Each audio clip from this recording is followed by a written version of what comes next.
கல்யாணம் உடனே வந்து போகுதுன்னா என்ன அர்த்தம்? வேண்டா வெறுப்பா உள்ள போயிரு. அது நினைச்ச மாதிரி எல்லா தப்பு நடந்துக்கு. ஆளை விடு. அந்த சிகரெட் மார்பிள புருஷன் சுட்டதா சொல்றேன்.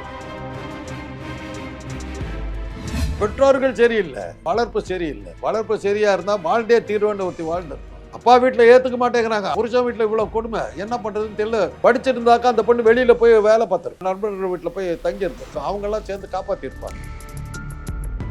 கட்டி கொடுத்த இடம் பெரிய பணக்கார இடம். இந்த ரெண்டு பேத்துக்கு அந்த பணத்தை விட்டுறக்கூடாது, தம்புன்னு அந்த செல்வத்தோட வரணும், அந்த சொத்தோட இருக்கணுங்கிறது அவங்க கண்ணில் பட்டிருக்கிறது. நீ பாட்டுக்கு வந்துட்டு நம்ம குடும்பமான என்ன போறது? அது பெரிய ராஜ குடும்பம். இப்படிப்பட்ட தந்தைகளை வச்சுட்டு என்ன பண்ண முடியும்? அந்த பெண் அந்த பையனை கல்யாணம் பண்ணிக்க மாட்டேன்னு இருக்கு. இந்த ஆளு ஃபோர்ஸ் பண்ணியிருப்பார். நம்ம சொசைட்டி ஸ்டேட்டஸுக்கு தகுந்த மாதிரி அவங்க தான் இருக்காங்கன்னு போய் தள்ளி இருப்பாங்க. வரதட்சணை கொடுக்கறதுக்கு காஷ்மீர்ல இருந்து கன்னியாகுமரி வரலும் சனாதனம் இருக்கிற எல்லாத்துக்கிட்டுமே இருக்கிற ஒரு விஷயம். பொண்ணா இருக்கிற என்ன சீர்கோணம் தாங்கிறது தான் கேள்வி.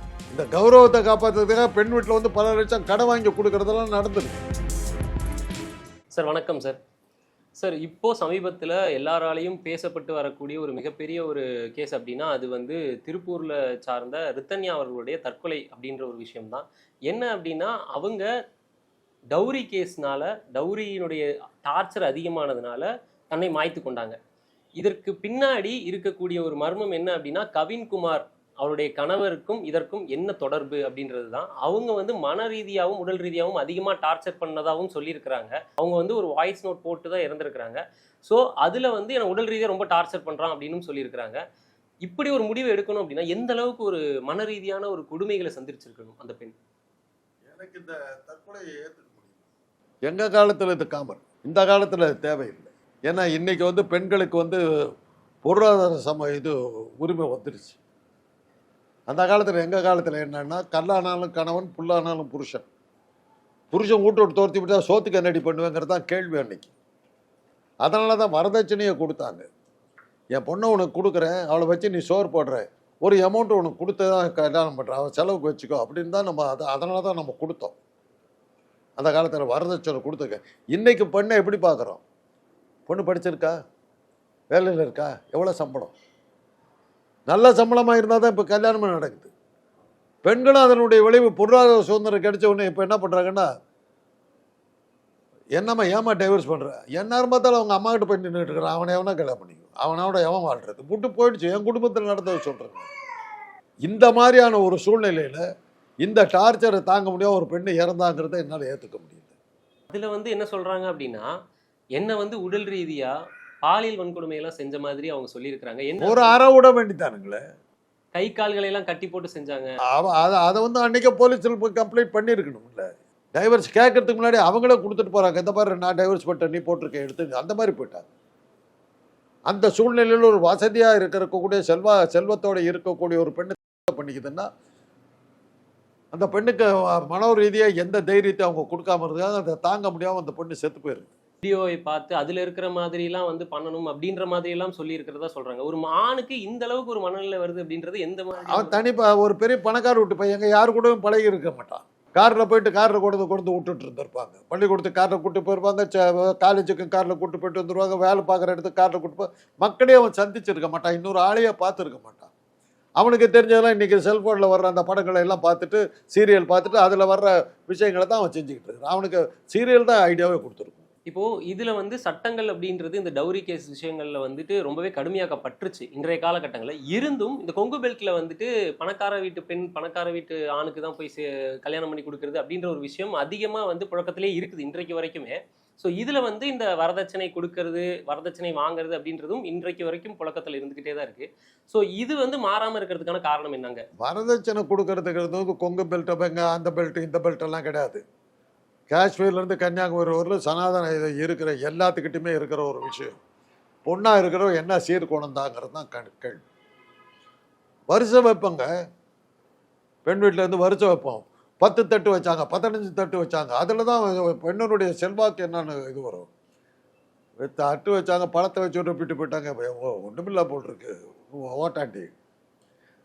இந்த கௌரவத்தை காப்பாற்றுறதுக்காக பெண் வீட்டில் வந்து பல லட்சம் கடன் வாங்கி கொடுக்கறதெல்லாம் நடந்துருக்குது. வரதட்சணைங்கிறது வந்து இப்போ இந்தியாவில் இருக்கிற அத்தனை பெண்களும் அனுபவிக்கிற ஒரு குடும்பம். இதுல வந்து என்னதான் வந்து நீங்க சொல்ற மாதிரி எல்லா குடும்பத்திலயும் இருந்தாலும் குடும்பம் அப்படின்றது ஒரு பெண்ணாக இருந்தாலும் ஒரு ஆணாக இருந்தாலும் அவங்களுக்கு சப்போர்ட் பண்றது அப்படின்றது ரொம்ப முக்கியமான விஷயமா பார்க்கப்படுது இல்லையா சார்? அப்படி இருக்கிறப்போ ஒரு பெண் வந்து அப்பா என்னால முடியல, இவங்க வந்துட்டு என்ன ரொம்ப கொடுமைப்படுத்துறாங்க அப்படின்னு ஒரு பெண் வந்து ஒரு குடும்பத்துக்கிட்ட வந்துட்டு அப்பா கிட்டயும் அம்மா கிட்டயும் சொல்லும் பொழுது அதை வந்து அங்க போய் அட்ஜஸ்ட் பண்ணிட்டு இருந்துக்கோ அப்படின்னு இவங்க சொல்லியிருக்காங்க. இது எந்த அளவுக்கு ஒரு கொடூரமான ஒரு விஷயம்? சீரியல்ல நீங்க பாக்குறது இல்லையா? சீரியலையும் தாண்டி இது நிஜ வாழ்க்கை. அதை தாங்க அசல் வாழ்க்கையிலே பண்றாங்க. நீ பாட்டுக்கு வந்துட்டு நம்ம குடும்பமான என்ன போறது, அது பெரிய ராஜ குடும்பம், நம்ம குடும்ப கௌரவம் என்ன ஆகுதுங்கிறது தான் எல்லா ரூட்லையும் கேட்குறேன். இப்போ இவங்க வந்து திருப்பூர்லேயே பெரிய குடும்பம், பனியன் கம்மி வச்சிருக்க குடும்பம். அதனால தான் வீட்டுக்கு வரும்போது சொல்லியிருப்பாங்க, வீட்டுக்கு வந்தீங்கன்னா நம்ம குடும்பத்தை பற்றி என்ன நினைப்பாங்க. அந்த பெற்றோர்கள் வந்து போனால் போகிறாங்க வந்து சேரு. இப்போ எங்கள் குடும்பத்தில் நடந்தபோது அதான் சொன்னோம். எங்கள் வீட்டு பெண்கள் 2 பேர்த்த இது பண்ணும்போது நான் விட்டடிச்சிட்டு வா பார்த்துக்கலாம் மறுமணம் செஞ்சு வச்சுட்டோம்.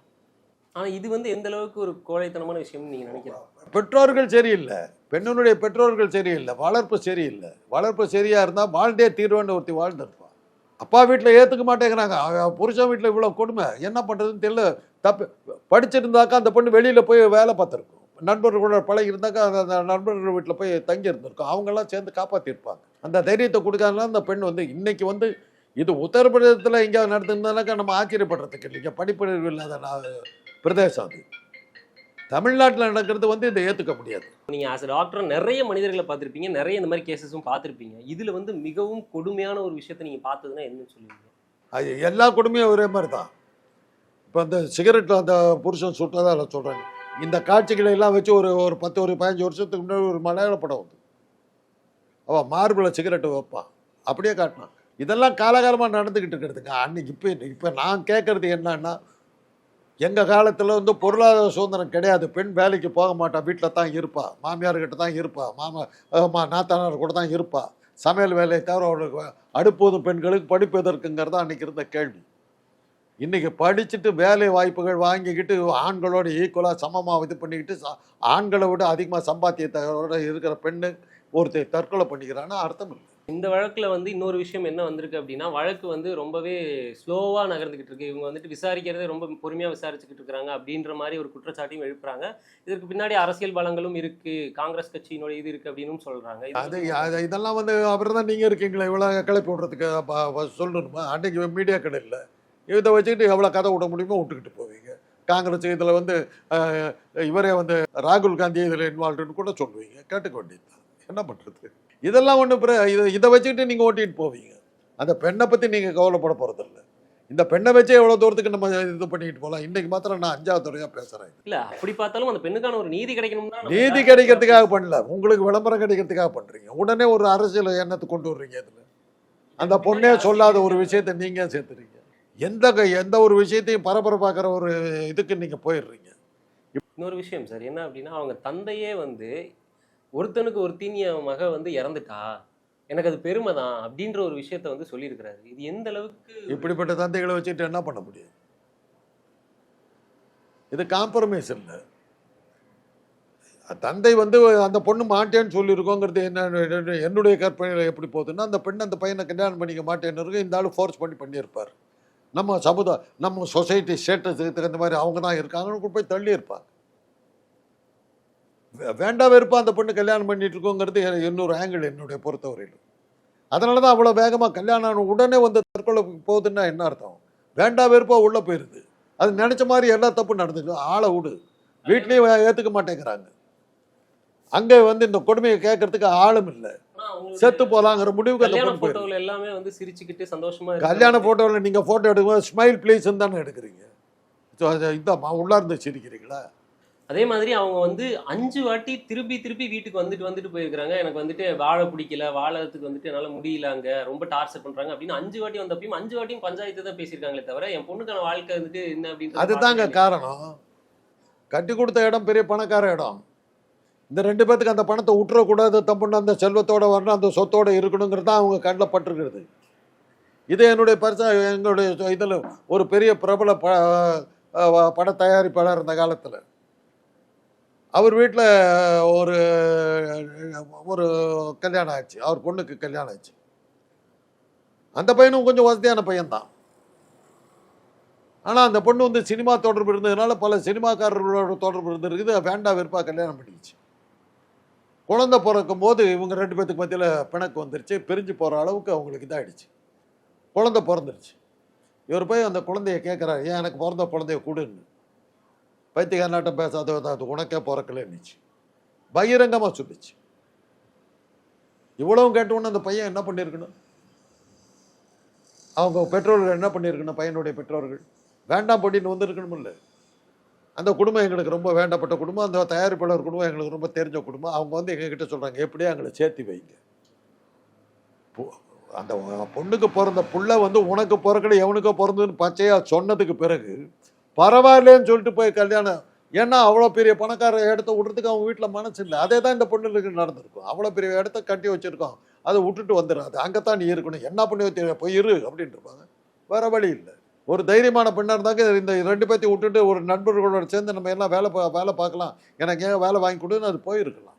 அதுக்கு அந்த பொண்ணுக்கு அதுக்கு தைரியம் இல்லை. ஏன்னா செல்வத்தில் வளர்ந்த பொண்ணு மற்றவர்களோட தொடர்பு இல்லாமல் போயிருக்கும். அது பெற்றோர்களுடைய மிஸ்டேக், பெண்ணை பெற்றவர்களுடைய மிஸ்டேக் தான் இது.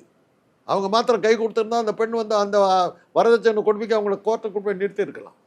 இதே ஒரே ஒரு கேள்வி சார், இந்த மாதிரி விஷயங்கள் நடக்கிறதுனால பெற்றோர்களுக்கு நீங்கள் ஒரு விஷயம் சொல்லணும்னு சொன்னீங்கன்னா என்ன சொல்லுவீங்க? இந்த காலத்தில் வந்து பெண்கள் வந்து நல்லபடியாக அவங்களால தனியாக நிற்க முடியும்.